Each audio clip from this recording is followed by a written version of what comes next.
Now, we are beginning between now and Christmas Eve a sermon series called The Chaos of Christmas, The Chaos of Christmas, and all the things that chaos, that Christmas entails when it comes to chaos, stress, dysfunction. And we're looking at the different angles of the Christmas story, from the wise men to the shepherds to Mary to Joseph. And all of their perspectives, none of it was this beautiful, sweet Hallmark Christmas card. All of their perspectives had some sort of chaos, stress, anxiety, but Jesus was at the center of it all and changed everyone's lives around it. And so that's where we walk through over these next several weeks. So today, if you've got a Bible and a pen, I need you to grab those two things. I need you to go to Matthew chapter 2. Matthew chapter 2. While you're turning there, I'm going to read kind of the theme verse of this sermon series. I'll explain it, I'll pray for us, and we'll jump into the message. This is out of Romans chapter 15, verse 13. This is what the Apostle Paul writes. He said, I pray that God, the source of hope, will fill you completely with joy and peace because you trust in him. Then you will overflow with confident hope through the power of the Holy Spirit. And he talks about hope and joy and peace, all these things that we talk about and sing, but all of those things are found, and they're only found through the person and work of Jesus Christ. Let me pray for us. Jesus, I pray that in this moment, the Spirit of God, we begin to move in this place. Hearts, minds, souls will be transformed through the power of the Holy Spirit in this place. Lord, I pray we don't walk out of this room the same person that we came in, that we would be changed by the power of God in our lives. And I would just ask, as you're sitting there, you'd pray for our time today. Pray for the individuals on either side of you, in front of you, behind you. Pray for your own heart and soul and mind. Ask you to pray for the kids and students in the rooms behind us, that the power of the Holy Spirit would begin to be evident and felt here today. Jesus, we love you. We ask all these things in your precious holy name. Amen. Well, if you've been here in several Christmases before, then you probably know this, but if not, every year around this time, my wife lovingly refers to me as the Grinch. I say lovingly, I think lovingly. In my mind, it's lovingly, but she has referred to me as the Grinch. I used to argue it. I'm not the Grinch. And then our four kids are like, no, Dad, you're definitely the Grinch, kind of a year-round, Grinch. And I was like, well, I don't know about that. And so that's kind of been this ongoing thing. Then about 3 or 4 years ago, Brianna takes it up a notch. And so now every year about this time, she buys me these dumb little Grinch gifts. She thinks it's funny. I think it's hurtful. And so she buys like a coffee mug or an ornament or a t-shirt or a hat, just whatever little knickknacks she finds at the store. She buys it, brings it home. She thinks it's hilarious. The kid thinks it's hilarious. It's all a good laugh on Dad. And so last week she goes, hey, I bought you your Grinch gift. And I was like, again? She goes, yeah. And so she pulls out this thing right here. And this is the Grinch gift I got this year. And it's not fancy at all. It's a coffee mug with some hot chocolate and some marshmallows and things in there. And she hands this to me. And y'all, she didn't even have the courtesy to remove the price tag. $7.99 is what I'm worth to her.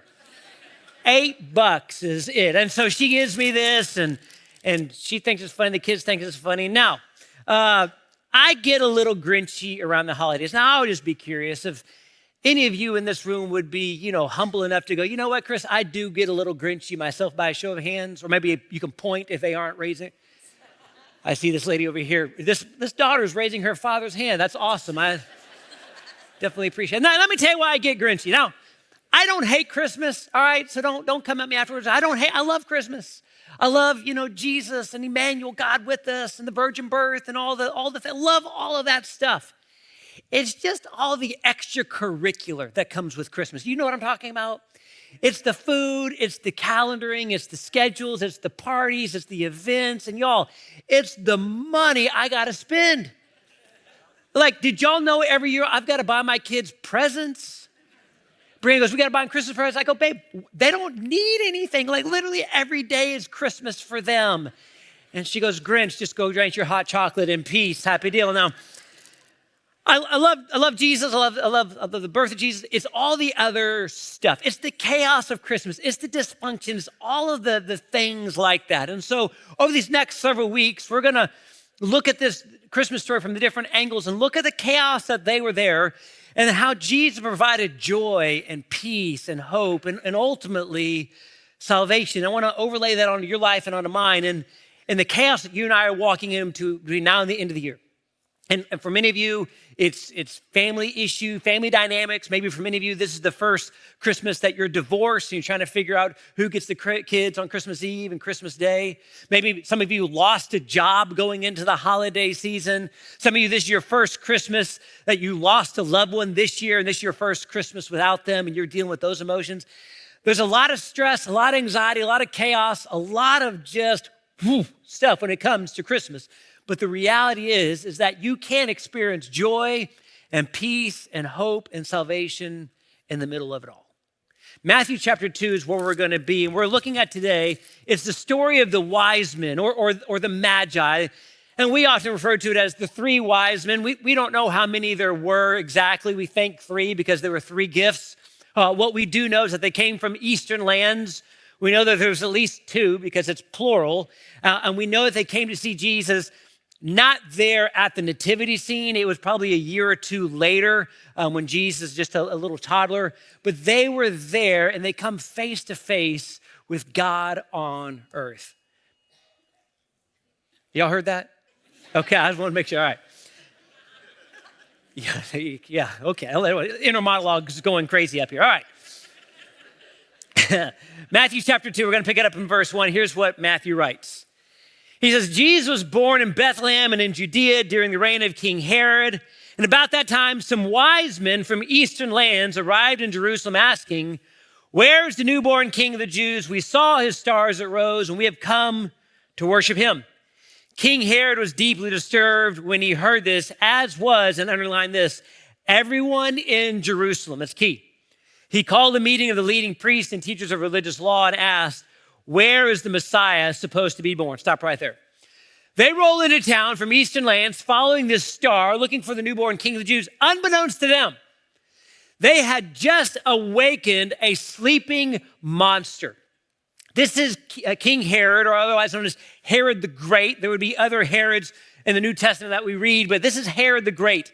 And this afternoon, you can just Google Herod the Great and read about him. But bottom line, he was this bloodthirsty, jealous tyrant of a king, and not exactly all there in the headspace. Just had a lot of really awful things about him. He just thought everybody was there to overthrow his throne, so much so that he killed multiple sons of his that he thought was overtaking it, killed one of his wives he thought was overtaking it. So this is the sleeping monster that the wise men have awakened. This is why everybody in Jerusalem is disturbed, because they realize King Herod is not this wise king that's so well loved and respected. He's this ticking time bomb, kind of a powder keg of a king that the wise men come in asking about a newborn king, and they realize that they have just awakened this tyrannical monster of a king. So they walk into town and dysfunction and chaos ensues. And so King Herod asked his religious leaders, where's this baby supposed to be born? Look at verse 5. They said this, they said, "In Bethlehem in Judea," they said, "for this is what the prophet wrote. And you, O Bethlehem, in the land of Judah, are not least among the ruling cities of Judah, for a ruler will come from you who will be the shepherd for my people Israel." And if you've got a pen, that little verse 6, you can just write Micah chapter 5, verse 2. It's pulling directly from the prophet Micah. So his religious leaders knew what the prophet said. They knew there was this Messiah supposed to be born in Bethlehem, which was 6 miles away from Jerusalem. And look what happens next, verse 7. It says, "Then Herod called for a private meeting with the wise men, and he learned from the time when the star first appeared. Then he told them, 'Go to Bethlehem and search carefully for the child. And when you find him, come back and tell me so that I can go and worship him too.' After this interview, the wise men went their way, and the star they had seen in the east guided them to Bethlehem, and went ahead of them and stopped over the place where the child was. When they saw the star, they were filled with joy." And I need you to underline that. They were filled with joy. They entered the house, saw the child with his mother Mary, and they bowed down and worshiped him. Then they opened their treasure chests and gave him gifts of gold, frankincense, and myrrh. And it was time to leave. They returned to their own country by another route, for God had warned them in a dream not to return to Herod. They roll into town following this star, looking for this newborn king of the Jews, and all of a sudden awaken this sleeping monster of a king. They find themselves called to a private meeting with this king. They go 6 miles down the road to Bethlehem. They walk into a house, not a palace, and find this newborn king. But what I want you to notice is that they did not experience joy until they were there in the presence of Jesus. In other words, I'll phrase it for you this way, is that Jesus brings joy in the midst of chaos. It is possible for joy and chaos to coexist. You can be in the middle of the most devastating, heartbreaking, frustrating, sad, dysfunctional time period of your life, and at the same time, experience joy. Because what you need to understand is that joy here in the New Testament is not based off of external circumstances. What this word means in the original language is an internal state of calmness or delight. And so they experience joy in the midst of a really global search for them, tracking all over the land for the star. They experience joy in walking in Jerusalem and upsetting the king. They experience joy in not only upsetting the king, but now upsetting the whole town. They experience joy walking into a house, not a palace. They experience joy, but only when they are in the presence of Jesus. And this Christmas season, in the midst of your chaotic Christmas, stressful, anxious, you can experience an inner calmness of your soul. You can experience joy in the midst. It is possible for both of those to coexist, but it only happens through the person and work of Jesus Christ. Anything else may be happiness, may be excitement, maybe a nice idea, maybe a nice thought, but the inner calmness, the inner delight of your soul, that joy can only be found in Jesus this Christmas season. And I want to go back, and I just want to point out just a few things that the wise men, that these magi did in order to really find and experience this joy of Jesus. I want you to go back. I want you to look at verse 8. Verse 8. It says, then he, meaning King Herod, then he told them, go to Bethlehem, and underline this, and search carefully for the child. Search carefully for the child. When you find him, come back. Tell me so I can go and worship him too. First thing I need you to understand or write down is simply this, is simply that these wise men, they searched. They searched. Now here's what's interesting. These wise men, these magi, they weren't lacking anything. They had money, wealth, power, influence, comfort. I mean, in their hometown, in their homelands, they were at the top. They were at the top of the food pyramid. They had all the things that they could ever want, but something in their inner heart and soul was missing, so much so that they followed this star and they searched until they found what they were looking for, till they found the missing piece, till they found the joy that can only be experienced in Jesus. And for many of you, you're searching. And in fact, that's why you're here today. You've got all the things that life has to offer. Every box of your life is checked. You got the money, you got the house, you got the car, you got the kids in the right school, you're in the right neighborhood, you got the right vacations, you got the right Instagram account. Everything's good. But there is a deep void in the pit of your soul. And so you're here and you're looking and you're searching. And if that is you here today, I could not say this more emphatically enough. I am so proud that you're here.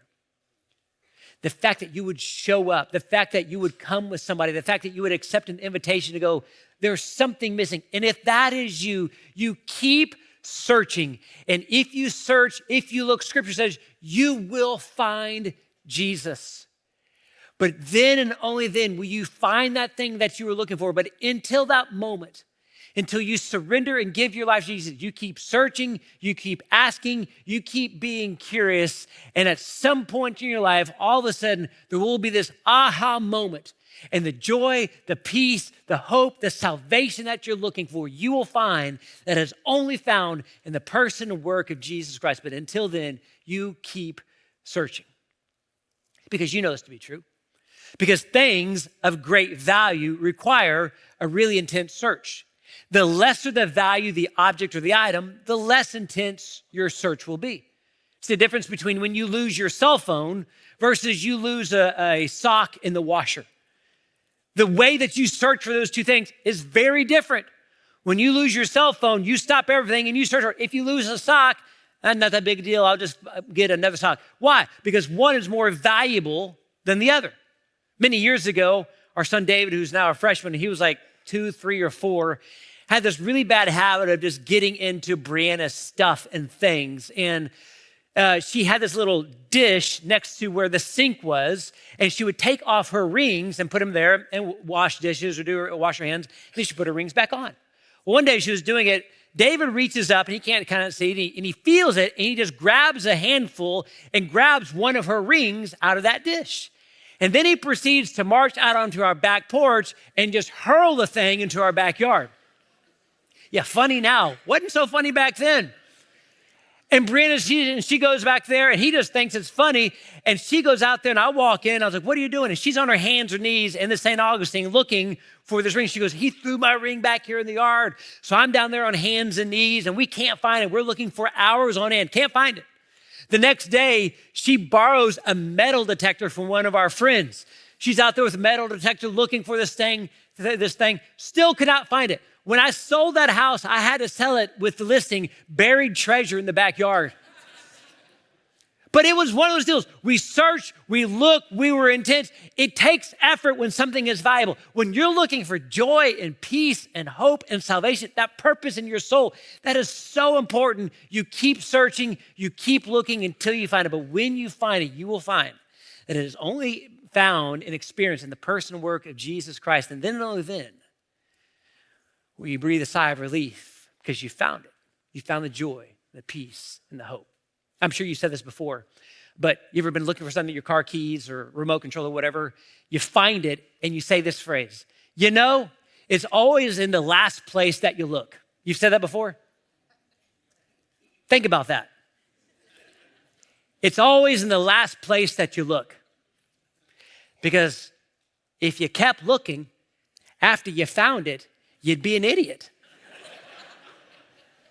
Wouldn't you? You don't find your remote control and going, what do you know? I'm still looking for the remote control. It's in your hand. Yeah, but I'm still looking. No, once you found it, you found it. It's this, like they found the King of Kings and the Lord of Lords, and they experienced joy, and they were lacking nothing else. They went back to their homes, totally changed. That is the good news of Jesus. That is what the gospel means. The gospel is not a do better message. It's a come and be changed message.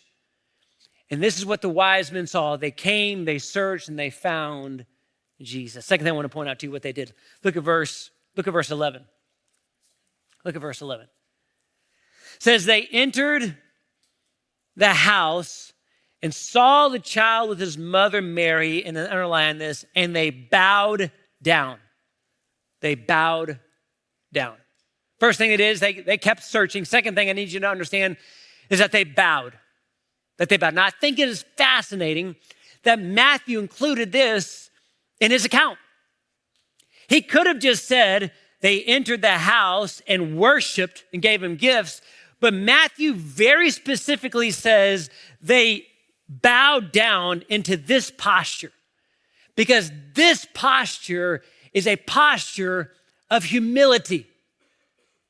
They did not come in high-fiving and fist bumping and how this is awesome. They come in and the first thing that they do is they hit their knees because it is a sign, it is a posture of complete surrender and humility before the newborn King of the Jews. If you don't bow down, then you're just equals, which is like when you exit here today and if you're out in the lobby and you meet somebody new for the first time, someone introduces you to their friend or neighbor, thing you're probably going to do is you're going to stick your hand out and shake their hand. It's very nice to meet you. Very nice to meet me. And imagine if you brought somebody up to meet me for the first time. Hey, this is Chris. Chris is my friend so-and-so. And I look at your friend and go, no, so nice to meet you. You go, what are you doing, Chris? Well, I just, it's so weird because the person on the bended knee elevates the person not. The person on the bended knee is surrendered and humble before the person that is not. They had a posture of humility. They did not come in and go, hey, can we discuss peace treaties, strategic alliances? Can we talk leadership management when it comes to royalty? The first thing that they did was that they bowed down and hit their knees. And I can just, in my mind, I can just imagine this scene. Right, there's Mary and Joseph, and Jesus are probably, 18 months, maybe 2 years old. And there's a knock at the door. And Mary's like, who is it? And Joseph's like, I don't know. Did you invite somebody over? No, did you invite somebody over? And Mary's like, check the ring cam, see who's there. And Joseph's like, there's 3 dudes there. And so he opens up the door, and like there's 3 guys with gifts. And then they walk in, and they just hit their knees before Jesus. Not to discuss peace treaties or strategic alliances, but to bow down in total humility and surrender and to worship. And I just wonder how many of us this Christmas season have the wrong posture when it comes to Jesus. Jesus is great, and he's a great bolt-on addition to your Christmas plans. You got Christmas parties and Christmas dinners and Christmas shopping and Christmas presents, and you're gonna come to the Christmas Eve service and you're gonna light a candle and Jesus will bolt on. That's nice, he'll be here for an hour and move on. We roll in, we high five Jesus, we fist bump, and we walk in with our head held high and our chest out. Why? Well, we're pretty confident. We're pretty successful. I mean, these were 3 wise men. These guys were doing quite well for themselves. Wealth, power, influence, all the things they could ever want. And they walk in, not with their chest out, but with their knees bent. And I just wonder how many of us, when it comes to this Christmas season, the reason why we can't find joy is because we don't bend a knee in our heart. You cannot approach the King of Kings and Lord of Lords with pride and arrogance in your heart. It just doesn't work. You don't roll in high-fiving Jesus and your BFFs and it's going to be great. No, you walk in and in your heart of hearts, he's King of Kings and Lord of Lords, and you walk in humility and surrender and the right posture to receive your King of Kings and Lord of Lords. Years ago, when I was in high school, my dad called me up and he's like, hey, was given some tickets to the George Strait concert this weekend. Do you want to go? Now, I'm not a huge George Strait fan. I like him. He's a nice, good music, but I'm just not like a raving fan. But I lived in Texas, and I was like, yeah, sure. So it was me, my dad, my brother, and my best friend. We had 4 tickets, so we go. And these tickets were given to my dad, and so we show up, not kind of really knowing what to do. And we get the tickets, and someone goes, you got to go this way. Well, we found ourselves at before the show, a meet and greet line with George Strait was supposed to be there. And so we're kind of standing there again. We don't really know what's going on, where we get these tickets. And we're just at the back of the line, what we thought was the back of the line. We were standing there, kind of this rope, and like all these people down there, and they're all, excited and whatever, and got things, T-shirts and hats and everything. And so we're just kind of standing there.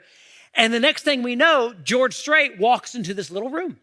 But he walks in and stands literally right next to me, my dad, my brother, my best friend. And he stands there, and he's standing there looking at us rather awkwardly. And we look at it, and in a split second where you're trying to figure out what is going on, in a split second, we all looked down the line, and we realized that everybody else had out T-shirts, hats, CDs, and Sharpie markers. We were in the middle at the beginning of an autograph line for George Strait. And we were standing there like 4 idiots going, we just stumbled in here. He's looking at us. We're looking at him. It's this really tough, awkward moment. And my dad, he goes, oh, hang on a second. And he reaches into his pocket and pulls out 4 $1 bills. And so George is so confused, and he just signs the $1 bills and hands it to us and moves on down the line. Now, of all the people back there, the 4 of us, we were the only people there not ready and waiting to talk to George Strait. Everybody else had the right heart posture, the right excitement, the right attitude, except for us.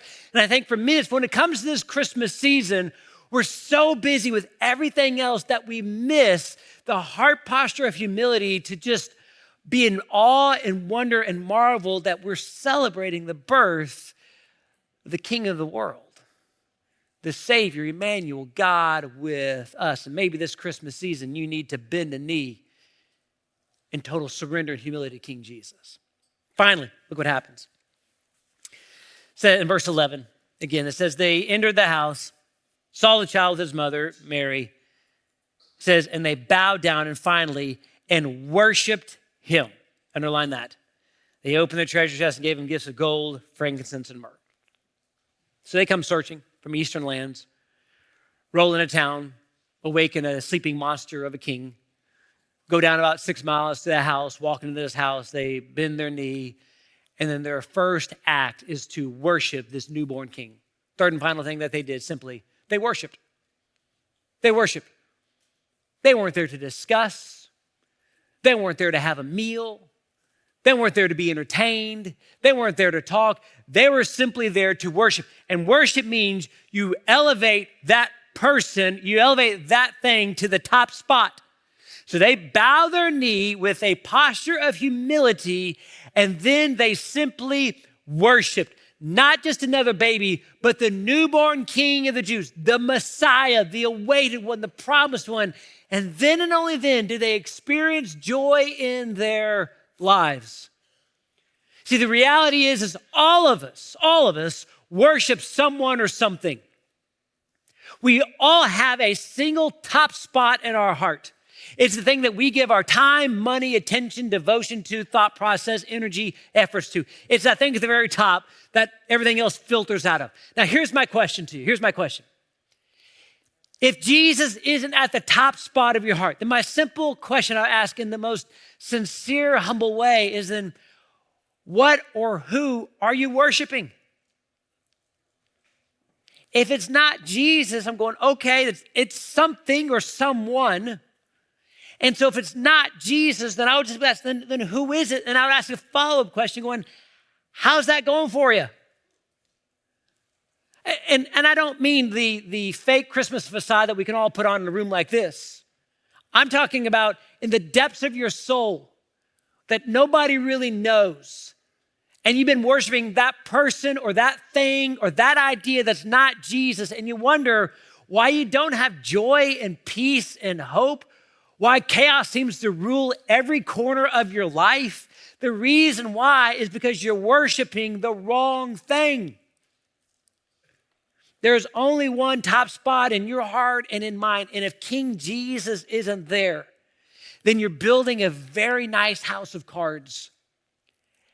And at the one shake of chaos or unmet expectations or stress or anxiety or dysfunction, it will come collapsing down. But if you would put King Jesus at the very top spot, seek ye first the kingdom of God, and all these other things will be added unto you, then all of a sudden, the chaos, the anxiety, the dysfunction, it's all there, but you walk through it with joy and peace and hope and purpose and salvation. Why? Because he is what rules and reigns over your life. The question is what's the top spot of your heart? Because what's at the top is the most important. Years ago when our kids were itty bitty little kids, if you have itty bitty kids or maybe grandkids at this point in time, whenever we decorated our Christmas tree, you probably experienced this, they would always argue or fight over who gets to put on the star at the top or the angel at the top, the very top thing. So they'd always argue, and the way I did it, I'm not sure if this is right or wrong, but the way I did it was I always based it off of which kid was the lightest and most nimble. Because dad has to climb up on a ladder, put him on the shoulders, cantilever over. I mean, it's the whole thing. And so it was whatever kid was the lightest, most nimble. And now they're all, grown. And so now dad just climbs up there and grinches it up on top and we're done with it. But they all knew. The ornaments are nice. The ribbon's nice. The light's nice. But what's most important is the top. What was on the top, that was everything. Because everything else kind of blended together. But what was on top is what mattered. What's on the top spot of your heart is what matters. Could be wealth, could be money, could be popularity, could be image, could be a whole host of things. But if it's not King Jesus, you will not find joy and peace and hope, the things that you're looking for this Christmas. It was interesting how it finishes up. Look at verse 12. It says, when it was time to leave, they returned to their own country by another route, for God had warned them in a dream not to return to Herod. Final thing is this. They came following a star, but they left following God. They came following a star, but they left following, and I don't miss this. Do not miss this. The wise men, the magi, they met two kings, only worshiped one.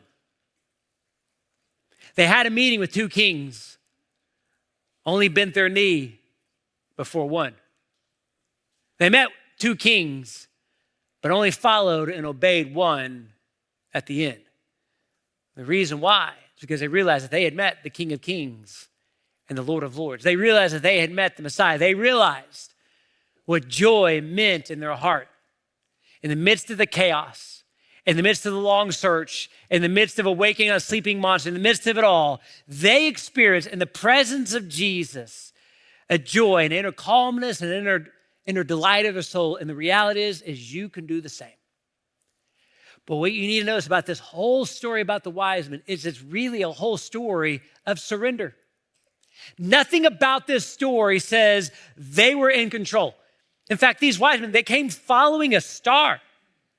They walked in, they upset the town, they upset the king, they went down and found a house, not a palace. Nothing about this says that these wise men, these magi, were in control. Back in their homeland, you can bet that they were certainly in control and had things under control. This whole journey was a journey of surrender. But they left completely changed because they'd been in the presence of Jesus. So here's the question. Here's kind of where the rubber meets the road and what I'd love for you to think about this afternoon or this week. The question is this Christmas, do you want to be in control or do you want to be surrendered? You can be either one. You can have total control over the next 30 days. You can plan everything. You can have everything. You can have a death grip on Christmas and on your life. But you will not experience joy and peace and hope and salvation until it's surrendered and your heart has a posture of humility and your knee is bent before King Jesus. So you can enter this Christmas season either in control or totally surrendered. And the choice is absolutely yours. These wise men, these magi, this whole search, everything about these 12 verses was a story of surrender and giving up control. So my hope and prayer is that this Christmas season, my hope and prayer is that it is a wonderful, awesome experience, but the reality is, and you know it to be true, there will be some times of chaos, of stress, of dysfunction, of anxiety, of loss, of heartache, and of heartbreak. But if you would give up control and bend a knee in your heart of humility before King Jesus, you will experience joy. Finish with this. And it's a small little paragraph I read in one of the commentaries I study on a weekly basis. And this theologian kind of wrote what it was like being a first century Christian and what joy meant to first century Christians and the struggles that they went through. Now, you and I, we go through struggles. I get that. What they went through as Christians and the persecution was just a very different level than you and I haven't experienced, and probably won't experience in our lifetime. But the same joy that they experience, that you're going to see, it's the same joy that you and I can experience, but only through the personal work of Jesus. Here's what it says. It says, in the Greco-Roman world, joy was often linked to external circumstances, such as success, wealth, or pleasure. However, the New Testament redefines joy as a spiritual state that is independent of external conditions.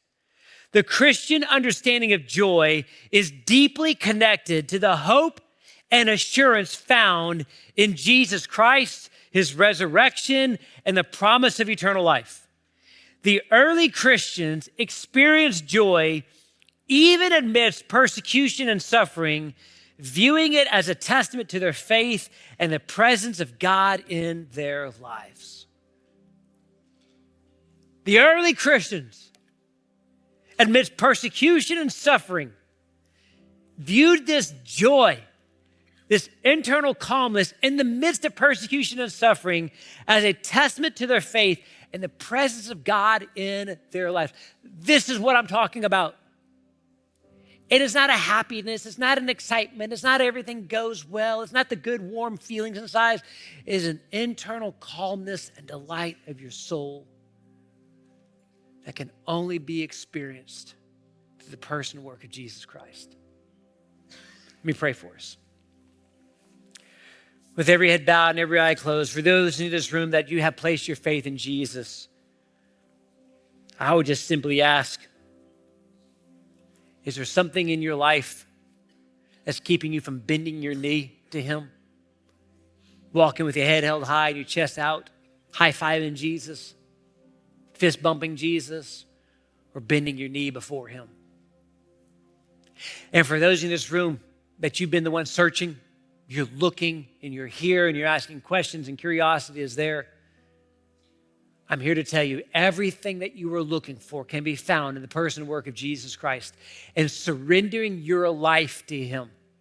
Everything you're looking for, all the love, the joy, the peace, the hope, the purpose, the assurance, the significance, the question to what's the meaning of life, all of that is found in the person and work of Jesus Christ, his death, burial, resurrection, and what it means to you and what it means to me.